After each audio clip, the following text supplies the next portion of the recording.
So just to carry on from where I left off, basically I'm telling some stories about when I went travelling and whatnot.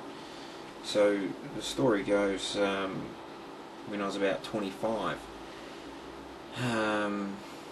you know, far too many, too much alcohol, too many drugs. Although I had a, you know, typical story, had a real good job,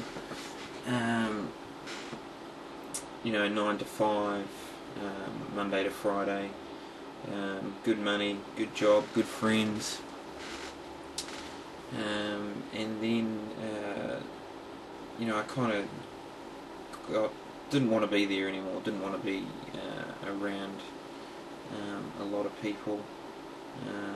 That was probably because of the alcohol and drugs. So just decided, well, you know, I need a change. So I said to my cousin Shane, who I was living with at the time, and mind you, we were living in a nice house with pretty much all my own furniture, you know, lounge suite, queen size bed, nice TV, at the time a video recorder,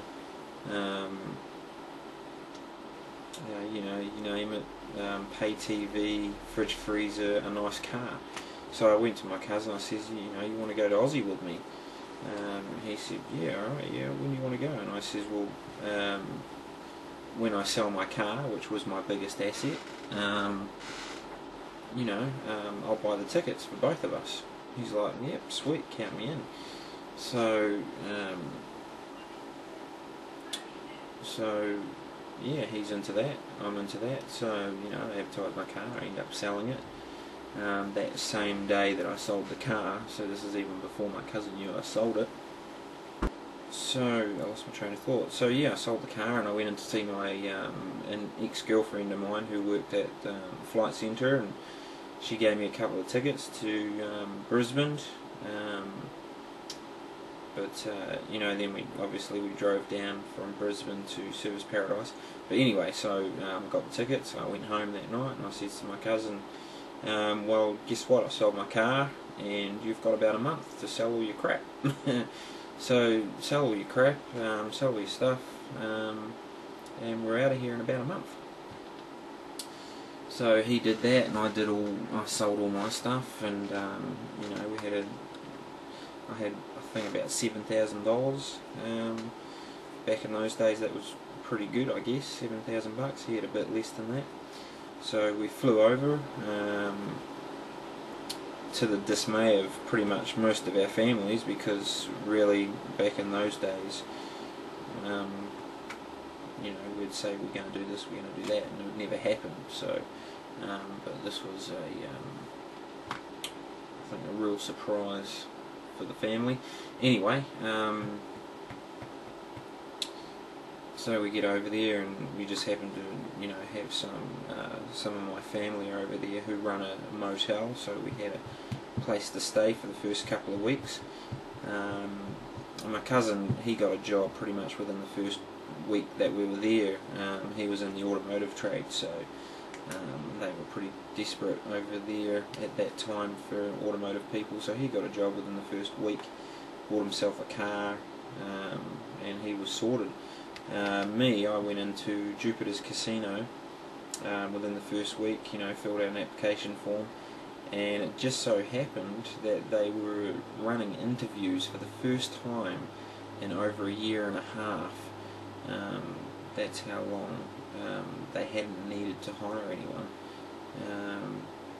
and they were starting to go through some big changes, so I was lucky enough to get an interview.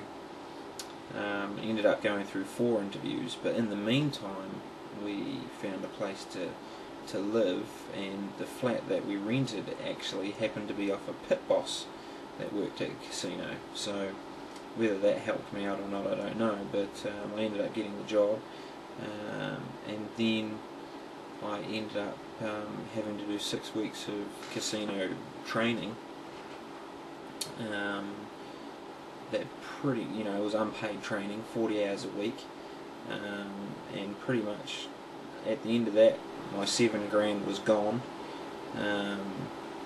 You know, partying, buying stuff for the new house, beds, stuff like that. It was yeah, it was all gone. So I started working. It was all good, and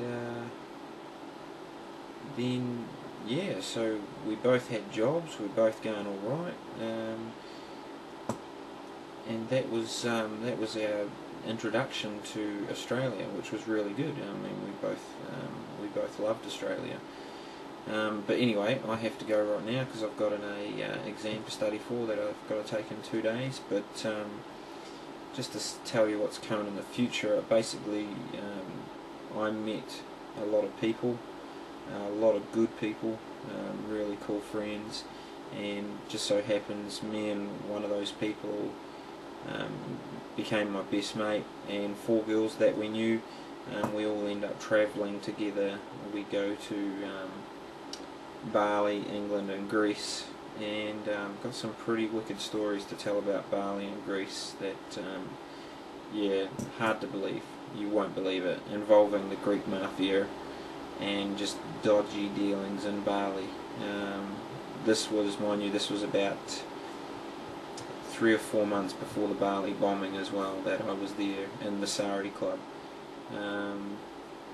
But yeah, I'll tell you that next time. Alright, I'll catch you later.